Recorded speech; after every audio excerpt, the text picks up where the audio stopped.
Bueno, 20:57. Majul, ¿cómo le va, Luis? Muy buenas noches, ¿Bien? mucha información tenemos. Urribarri, hombre de Cristina. El fin de la impunidad, un gran día hoy para mí, lo vamos a analizar. Vamos a hablar con la fiscal Cecilia Goyeneche. Tenemos una mesa de súper lujo. Pero antes, presten atención, presten mucha atención. Información urgente.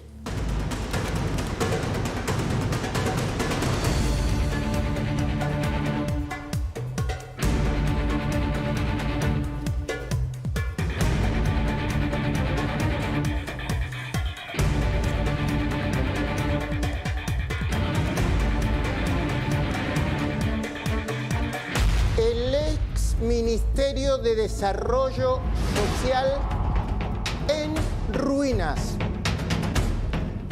Lo que vamos a ver ahora es un video exclusivo de cómo está el ex Ministerio de Desarrollo Social, que hoy ocupa salud hasta el piso 14 y capital humano del 14 para arriba, absolutamente en ruinas.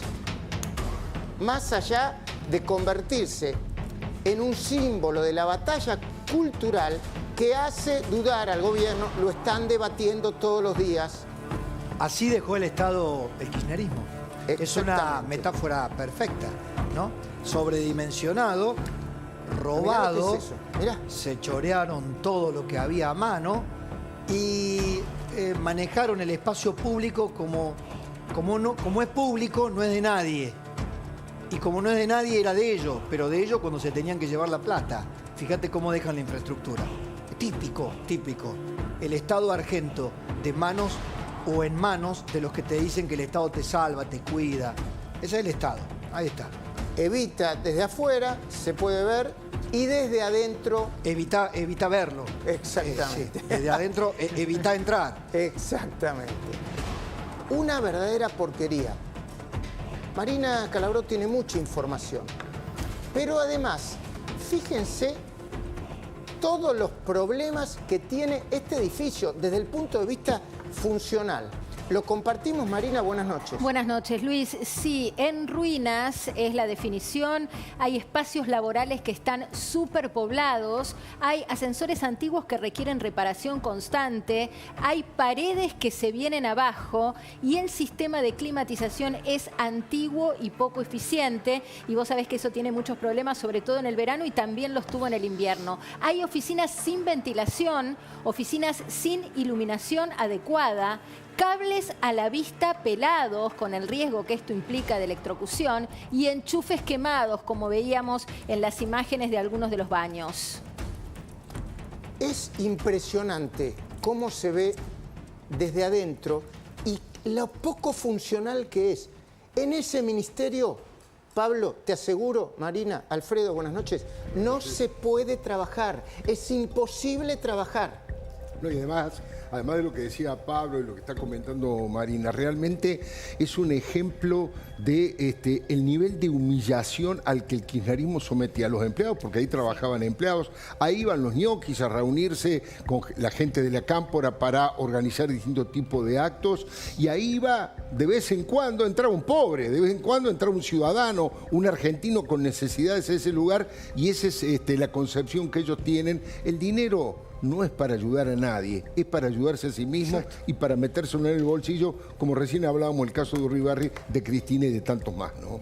Tenemos más imágenes, ¿no? Sí, hay más imágenes que fueron subidas por la ministra de Capital Humano, por Sandra Petovelo. Si te parece, compartimos su tuit. Hay dos videos y tiene que ver con esto, ¿no? Dice: ganando la batalla cultural, frente a la directiva dada el viernes pasado, los gremios voluntariamente retiran un busto de Evita del hall de la Secretaría de Niñez, Adolescencia y Familia, y cierra con la sigla Viva la Libertad, carajo. Y bueno, lo que pone son dos imágenes. Como ves en la imagen de la derecha, ahí está el busto de Eva Perón, y en la imagen de la izquierda, que ahí la vemos a pleno, bueno, están estos empleados que a su vez, según lo que dice la ministra, son parte del gremio, que se están llevando por iniciativa propia, según la letra de la ministra, el busto de Eva Perón de esta oficina de la Secretaría de Niñez, Adolescencia y Familia. Ahora, el dato, queridos colegas, es que ellos solo lo van sacando. Es que está tan fuerte la avanzada de lo que el gobierno denomina batalla cultural, Pablo, que ya por la duda la sacan antes los sindicalistas. Es que va en serio, se dieron cuenta que va en serio, Luis. Que no pasó con Victoria Villarruel, primero sacando el busto de Néstor Kirchner y su pelea con Mayans. Del Senado, claro. Del Senado, y después continuó con lo que ha ocurrido en estos últimos días. Y esta decisión ya orgánica, no es una decisión aislada, sino ya orgánica. Basta de símbolos partidarios, de apropiaciones ideológicas de sectores del Estado, ¿no? Esto que por años fue dominio exclusivo del peronismo. Dejaba el poder, pero estaban sus emblemas, como además, subliminalmente, esto es nuestro, vamos a volver. Vamos a volver porque acá están nuestros próceres, nuestros líderes. Y déjame decirte que están analizando muy seriamente en el denominado triángulo de hierro del gobierno las cuentas para ver si, sacando la funcionalidad de ahí y eventualmente demoliendo ese edificio, se pueda llegar a un saldo que implique ahorro para el Estado y no un mayor gasto para el Estado. Pero Camila Dolagian tiene más información todavía sobre este tema. Camila, buenas noches. Buenas noches, Luis. Tan superpoblado estaba ese ministerio que una de las causas de tensión en la gestión anterior entre Emilio Pérsico, uno de los principales socios de lo que en algún momento pudo haber llamado el albertismo, con los ministros de Desarrollo Social, que los mandaban a los de la Secretaría de Economía Popular, que comandaba justamente Emilio Pérsico, a lo que él llamaba una suerte de depósitos que también a su vez estaban superpoblados. Es decir, la propia gestión en su momento de Desarrollo Social ni siquiera entraba en ese edificio y hay muchísimas más dependencias en toda la ciudad de Buenos Aires, conurbano y en el país, que en realidad son desprendimientos de ese ministerio. Pero incluso en las cercanías al Ministerio de Desarrollo Social, ahí no entraban los empleados. Bueno, y en este contexto, la condena y el traslado inmediato a una cárcel de Sergio Uribarri, un exgobernador que gozaba de tanta impunidad que en el medio de la pandemia se dio el lujo de bailar en conmemoración en la Embajada de Israel y no lo podían hacer renunciar a eso uno de los dirigentes más importantes y pegado de nuevo a la expresidente y exvicepresidente Cristina Fernández de Kirchner. Si uno hace unos años decía Sergio Uribarri iba a terminar preso en Cana, nadie lo podía creer. Felicitaciones a Cecilia Goyeneche, a nuestro colega Daniel Enz. El periodismo de investigación no está muerto, existe y puede lograr, entre otras cosas, cosas como esta. Lo que para algunos, vamos a ver cómo termina, es el fin de la impunidad. Nico Pizzi, buenas noches. Contanos un poco la información y el detalle, la nueva información que tenés. Bueno, Luis, Uribarri había sido condenado en abril del 2022. Más de 2 años pasaron para que termine detenido. ¿Y por qué termina detenido? Porque la justicia considera que había peligro de fuga, que Uribarri se podría fugar, porque esa condena todavía no está confirmada, no está firme. Por lo tanto, hace mucho tiempo que no veíamos a un exfuncionario con una prisión preventiva. ¿Se acuerdan en el comienzo del gobierno de Mauricio Macri? Sí, cuando todos los funcionarios... Perfectamente, Nico. Lo hablamos con Alfredo en la reunión de preproducción. Lo meten preso porque consideraron 3 juezas de la casación que tenían muchas posibilidades de escaparse, incluso por la pena y la condena que le habían dado. No, y además de entorpecer flagrantemente la investigación, porque lo primero que hizo es ir contra los investigadores. Claro. Los quiso sacar del camino, los investigó, les hizo operaciones. O sea, quiso ir por la justicia que lo estaba investigando. ¿Cómo no vas a pensar? O sea, dejó sembrado la trayectoria de evidencias de que estaba dispuesto a dinamitar la causa en contra de él. Es que ese es el principal motivo por el cual ha ido preso, porque hay una comprobación fehaciente por parte del periodismo. Recién lo destacaban a Daniel Enz. Tengo la posibilidad y meto el chivo que va a estar en mi programa. Vamos a entrevistar a Daniel porque es una figura realmente en el medio de la soledad, del poder provincial. Investigó, se tuvo que ir de Paraná. Realmente un ejemplo como periodista. Pero más allá de eso, todo lo que hizo Uribarri, en lugar de tratar de demostrar su inocencia, fue tratar tratar de perjudicar, correr, hacerle operaciones, ensuciar y bastardear a aquellos magistrados, jueces, fiscales que investigaron con honestidad. Está muy bien preso donde está Sergio Uribarri, porque en cualquier momento lo último que le quedaba era escaparse. Pero si él ha dificultado la investigación, es motivo para que vaya preso pese a la prisión preventiva. Y las 3 juezas consideraron que además tiene dinero como para seguir entorpeciendo la investigación. Pero escuchen bien, ¿cuál es la información que está circulando ahora sobre lo que puede pasar en las próximas horas? Muy importante, Nico. Contanos, por favor, dale. Luis, por el momento Uribarri va a quedar detenido en la unidad 1 de Paraná. Esa es la orden judicial, que quede en Paraná. Durante la tarde hubo trascendidos que podía ser trasladado. Está en la unidad de Paraná, en un lugar especial dentro de esa unidad, pero hay rumores porque se viene una batería de recursos que van a presentar los abogados, y la información que yo tengo, Luis, es que antes de Navidad Uribarri puede volver a su domicilio. La pregunta entonces es, ¿Uribarri puede pasar o no la Navidad en su casa? ¿Uribarri podría pasar la Navidad en su casa? Sí, Luis, por lo que explicábamos antes, porque esta es una prisión preventiva y ahora tiene que actuar el Superior Tribunal. Y acá actúan muchas cuestiones internas de la justicia y políticas. Y lo que se dice en Entre Ríos es, lamentablemente, la Cámara de Casación, que falló hoy, está enfrentada a un sector del Tribunal Superior. Claro. Y esas cuestiones en la política y en la justicia juegan. Igual de hecho, ya presentó un habeas corpus sobre el que va a decidir el Tribunal Inferior. Justicias provinciales, no en todos los casos, que están diseñadas por el poder de turno, sobre todo cuando el poder de turno lleva tantos años. Para protegerse. Ahora, una línea sobre esto, Alfredo y Pablo, nosotros que vimos tantas cosas de esto. Uribarri hasta hace 5 minutos, no lo tocaba nadie. Era el delfín de Cristina. Era el delfín.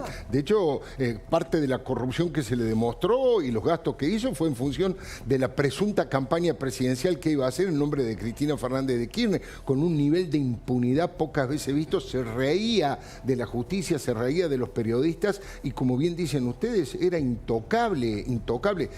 Uribarri está pagando, además, me parece, todas las trapisondas que hizo mientras fue gobernador, todos los curros y los delitos que cometió, y bueno, tiene un sector de la justicia que está dispuesto a hacer justicia. El nivel de flagrancia o de torpeza política por inducción de impunidad me hace acordar a Ricardo Jaime.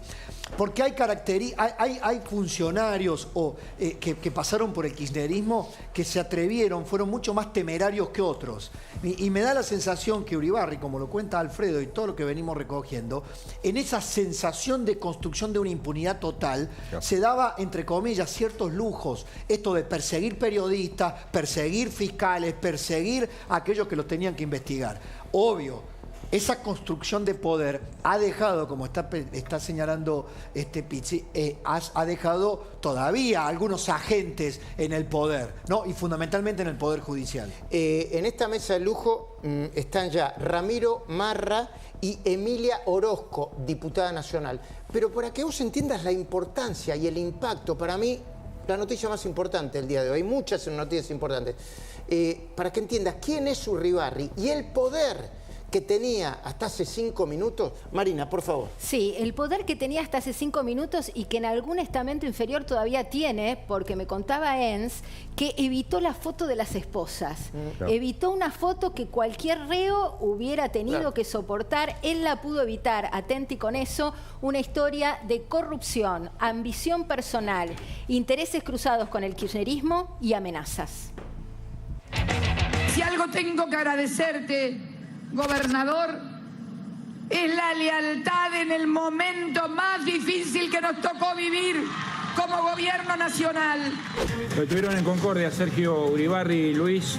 Lo detuvo la policía después de que la Cámara de Casación Penal de la provincia de Entre Ríos ordenara su inmediata detención para que cumpla la condena a 8 años de prisión que le impuso un tribunal por un caso de corrupción. Declarar a Sergio Daniel Uribarri de las demás condiciones personales consignadas en autos, autor material y responsable de los delitos de negociaciones incompatibles con el ejercicio de la función pública y peculado, en concurso ideal en la modalidad de delito continuado. Condenarlo a la pena de 8 años de prisión de cumplimiento efectivo e inhabilitación absoluta perpetua. Se lo investigó porque habría utilizado recursos públicos, fondos del Estado entrerriano para solventar una campaña electoral. Fueron 5 causas acumuladas que acá se le dio el nombre periodístico de megacausa, en las cuales la mayoría de ellas estaba encuadrada en lo que era el direccionamiento al momento de otorgar la publicidad en la vía pública. Campaña. Se habían cartelizado empresas que estaban bajo todas al mando, en definitiva, del exgobernador, y durante mucho tiempo se le adjudicaron todas las publicidades en la obra pública. Y también, entre otras causas que también tenían que ver con la publicidad, estuvo lo que fue el parador El Mar del Plata, que bajo el pretexto de publicitar la provincia de Entre Ríos, se quería posicionar a nivel nacional a Uribarri como precandidato a presidente de la Nación. Fue una investigación que llevó adelante la fiscal Cecilia Goyeneche, Luis, que terminó siendo destituida, ¿te acordás? La causa o una de las causas de la detención tiene que ver por la posibilidad de fuga. Luego de lograr la condena, nunca aceptó la condena, siempre cuestionó a los tribunales y hizo denuncias de jury. Hay una fiscal destituida de por medio, sí, con una suspensión en el medio del juicio. Esto también derivó en modificaciones de leyes, proyectos de modificaciones de códigos procesales penales. Una vergüenza. La forma de elegir a los jueces también, las leyes cambiaron. Hay tantas políticas de Estado que llevaron adelante nuestro presidente y nuestra presidenta con valentía, que por supuesto tuvieron sus costos. Pero ¿el costo cuál es?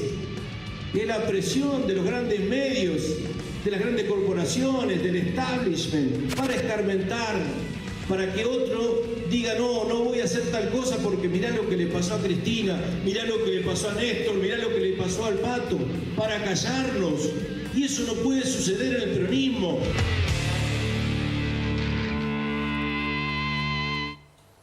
Mirá lo que le pasó al Pato, dice, ¿no? Mirá lo que le pasó a Cristina. Dos cosas a destacar respecto a lo que decían recién nuestros compañeros. Primero, el tema de la impunidad absoluta, porque tampoco es que la estafa que hizo fue muy sofisticada. Poner a su cuñado para tercerizar publicidad callejera, para que gane licitaciones de la campaña electoral para la publicidad, es de una sencillez de la corrupción, es del manual básico. Y segundo, la ostentación, esa sensación de sentirse absolutamente emperador de Entre Ríos, que lo llevó a poner un parador en Mar del Plata, donde lo único que faltaba era que se sentara en un trono con la corona de rey, era lo único que le faltaba.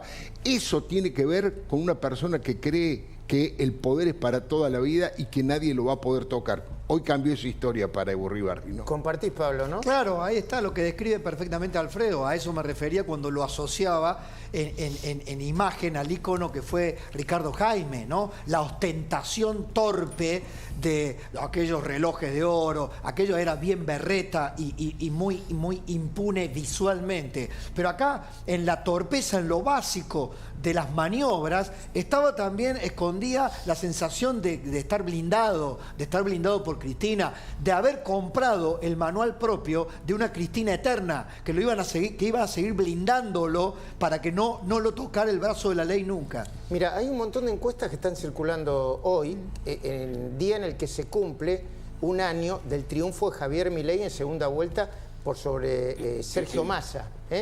Y una encuesta de Timerman de 3.0 dice, entre otras cosas, que el gobierno de Milei es bien visto por hacer todas estas cosas.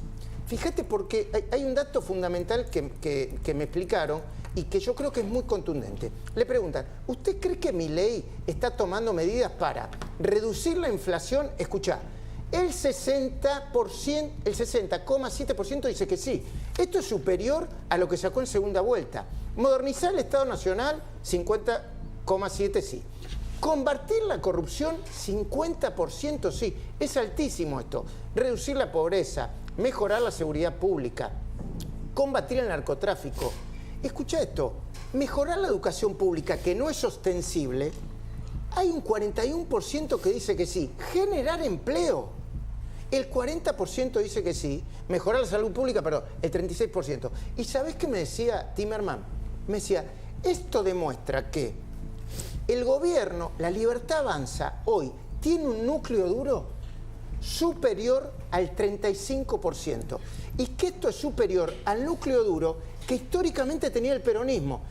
¿Me seguís, no, Pablo y Alfredo? Sí, esto se confirma, digamos, sí es el 35% el núcleo duro, pero además prácticamente lo que muestran estas encuestas y otras que hemos visto es que aquellos que votaron a Javier Milei en su momento para que sea presidente, hoy lo siguen bancando, con casi un año de gestión. Me parece que es un dato también sumamente importante de que toma decisiones respecto de los 3, 4, 5 temas que más le preocupan a la gente, y que bueno, que hay algunos gestos como la jubilación de Cristina, como sacar el tema de los bustos de Néstor, de Evita, si bien no hacen a la vida cotidiana y alimentar mejor a la gente, sin lugar a duda la gente lo toma bien porque estaban hartos de semejante atropello a la democracia. Hoy en una entrevista que le hace a, ¿cómo se llama el señor? Friedman, ¿no? Sí. Creo que es un señor que es estadounidense, ruso-estadounidense. Y que le hace una entrevista, yo vi parte de la entrevista de 2 horas y pico, para su podcast, donde Milei explica por primera vez con tiempo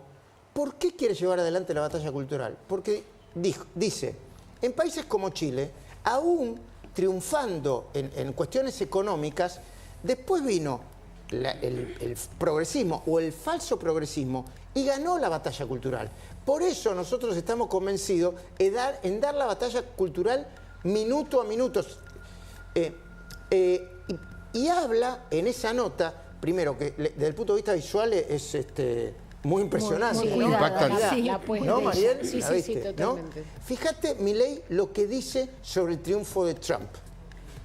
Estoy muy feliz con todo lo que está pasando con el triunfo de Donald Trump, porque Estados Unidos va a estar mejor, Argentina va a estar mejor y todo el mundo va a estar mejor. Es decir, hoy el mundo es un mundo mucho mejor que el que teníamos hace unos pocos días. Otra cosa que yo también le admiro es el coraje, tanto en su primer campaña como en esta, pues la segunda y en esta tercera campaña también. Lo han ensuciado, lo han calumniado, lo han injuriado, le han dicho cosas verdaderamente espantosas, le han inventado todo tipo de horrores. Y en eso me siento profundamente identificado, porque probablemente a nadie en la historia le hayan hecho una campaña negativa desde todos los medios de comunicación como me lo hicieron a mí. Pero, digamos, o sea, fueron bastante parecidas. Hay una revelación fundamental. Hay una unidad, hay una unión, un enlace con Trump muy personal. ¿Cuál? El que acaba de describir Milei. Se ve identificado en cuestiones personales, vivencias que le tocaron a uno y a otro. Él se sintió ninguneado, perseguido. O sea, hay una identificación. Viste que normalmente se plantea la identificación Milei-Trump, Trump-Milei ideológico. No, que en economía uno es un nacionalista, un nacionalista pragmático, más peronista, proteccionista. En cambio, Milei quiere liberar la economía. Acá hay, además de la batalla cultural, además de quitar al Estado digamos, del peso que le genera a los contribuyentes. Comunicación disruptiva. Eso está muy a la vista. Acá hay lo que augura y también explica la relación personal Trump-Milei. El hecho que Trump lo haya invitado a estos eventos tan privados, tan propios de su círculo áulico, ¿no? El único presidente era el que estaba ahí en ese momento. Y también hay una identificación en los estilos de liderazgo. Me parece que ahí hay un espejo, ¿no? Sí, totalmente. Son liderazgos personalistas, verticalistas, de convicción. Podés estar de acuerdo o no con sus convicciones, pero son de convicción, donde el pragmatismo es una herramienta, pero el objetivo y las ideas rectoras no se negocian. Entonces me parece que también ahí hay una identificación, ¿no? En las formas. En el medio de la entrevista con Friedman, habla de la batalla cultural y la utilización de banderas nobles que terminan manchándolas. Y es una referencia a Alberto Fernández muy, muy impactante. Escuchá, mirá. El Ministerio de la Mujer en Argentina logró bajar un femicidio, no, ninguno, digamos, la cantidad de femicidios explotó igual. Sí, de hecho, digamos, el presidente más feminista de la historia argentina, el señor Alberto Fernández, molía a golpes a su mujer. Digo, qué feminista raro. Es decir, y digamos, y dentro de las líneas de los feministas usted encuentra digamos, la mayor cantidad de violadores y golpeadores de mujeres. Es bastante interesante, ¿no? Lo que hacen, digamos, la hipocresía en la que trabajan. Y ahí me parece que de manera inteligente capta algo que está en el humor social, la apropiación de ciertas banderas que son legítimas, pero que se desnaturalizan, y también esta idea del feminismo selectivo, de que la violencia de género, bueno, depende quién la sufre y depende quién la ejerce, que es horrorosa desde lo conceptual y que me parece que pone bien sobre la mesa, porque eso es fácil y es algo que nos es cercano a todos, que lo vemos todos los días. Bueno, a propósito de esto, tenemos información urgente, tiene que ver con algo, con una causa que venimos llevando minuto a minuto, junto con Nico Pizzi, junto con Camila Dolabjian. Urgente.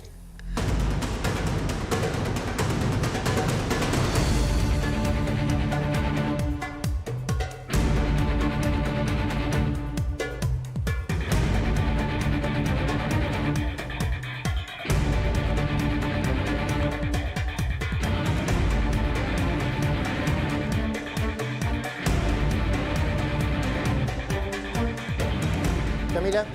Bueno, Luis, efectivamente el expresidente Alberto Fernández decidió denunciar a Miriam Yáñez Verdugo, la madre de Fabiola Yáñez, por falso testimonio. Esta es la denuncia de último momento, la presentó en el día de hoy.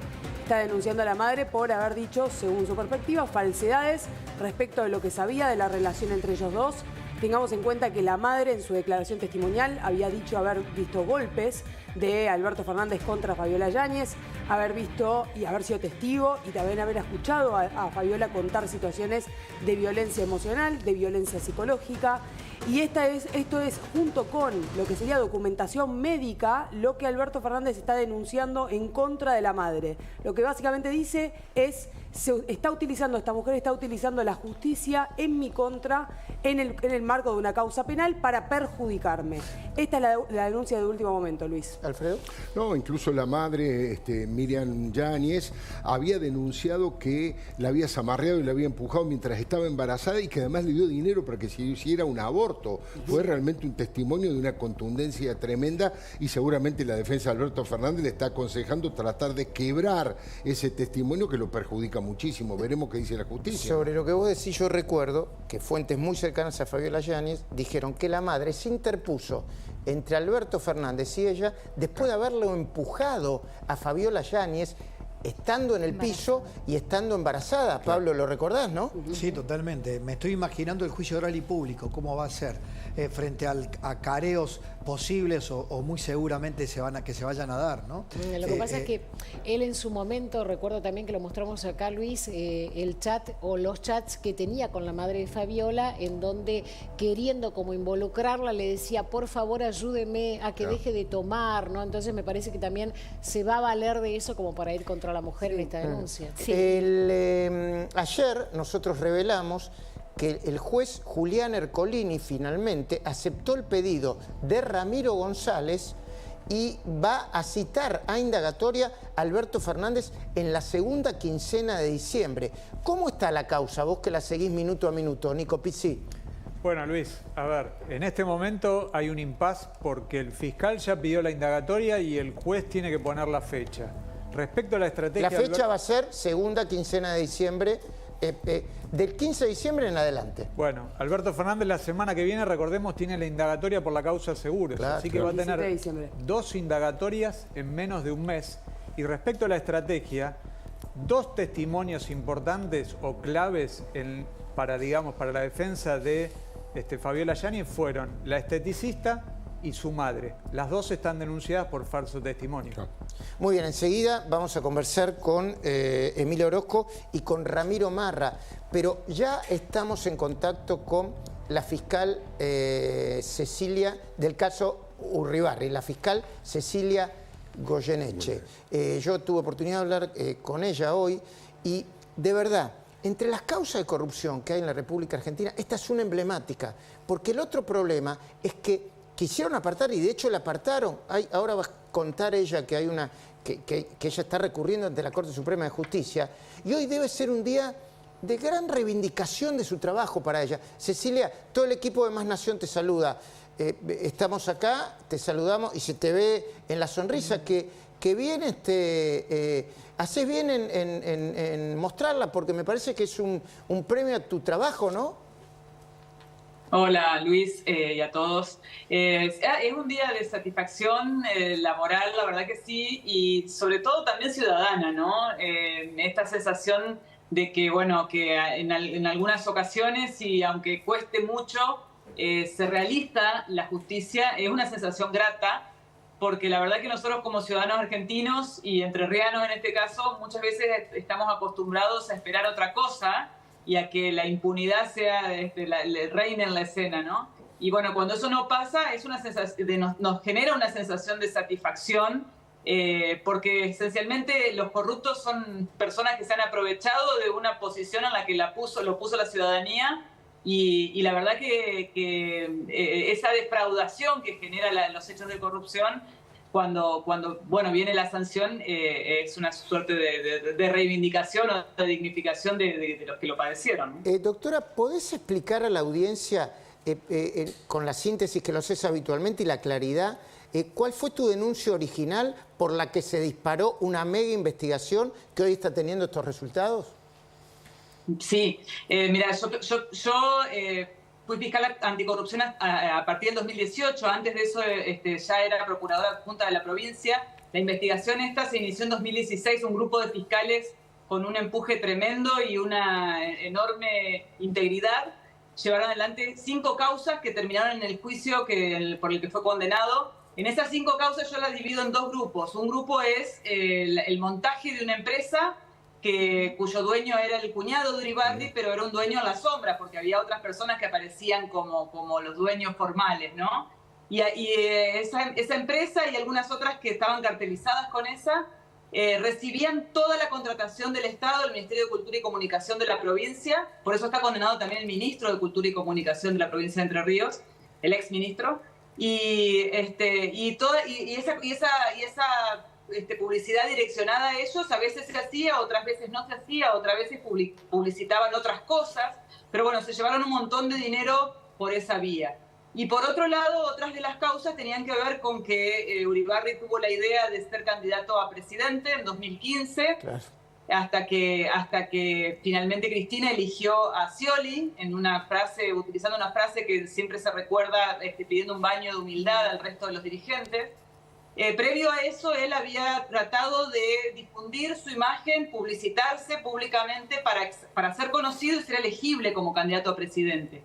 Pero el problema fue que esa actividad, que era perfectamente legítima si él quería ser candidato a presidente, la pagó con dinero de los entrerrianos. Mucha de esa publicidad la pagó simulando que contrataba publicidad para difundir a la provincia, para difundir actividades de la provincia. En realidad lo que estaba haciendo es publicitarse él mismo.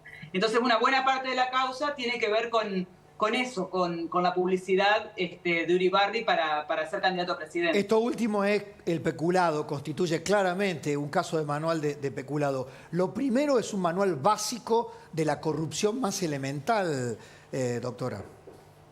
Sí, es así. Bueno, esto que ha pasado no es el único caso, hemos visto en otros casos que pasa lo mismo, ¿no? Adueñarse, montar su propia empresa escondidos, ¿no? Sin ser vistos como dueños de esa empresa, y luego desviar toda la contratación del Estado a esas empresas. Doctora, escuché declaraciones suyas conmovedoras diciendo que investigar al poder, investigar la corrupción del poder, y en una provincia la colocó a usted en una soledad enorme. ¿Cómo superó esa soledad? ¿En qué se apoyó? Ya le pregunto como ser humano, como mujer y no como funcionaria.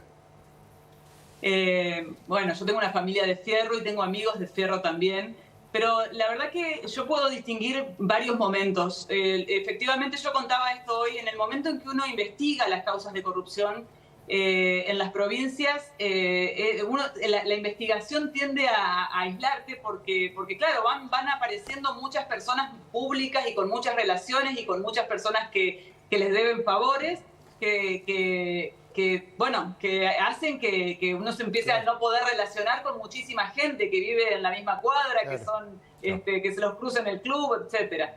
Después a mí me pasó personalmente que con toda la maniobra para destituirme y para sacarme de estas investigaciones de corrupción, de estas causas de corrupción, me pasó que la soledad se revirtió y la ciudadanía entrerriana, mucha gente me ha acompañado, la verdad que de una manera muy cotidiana. Hay grupos que se han acercado a mí, que han empezado a trabajar en contra de la corrupción, y la verdad que eso ha sido para mí sumamente reconfortante y ha sido un bastón donde me apoyé también en este último tiempo. Cecilia, queríamos conversar con usted, con vos, para dar nuestro testimonio y nuestra satisfacción por lo que pasó en el día de hoy, que le pega muy fuerte a la impunidad, por lo menos en la provincia de Entre Ríos, mientras que gobernó Sergio Uribarri. Muchísimas gracias.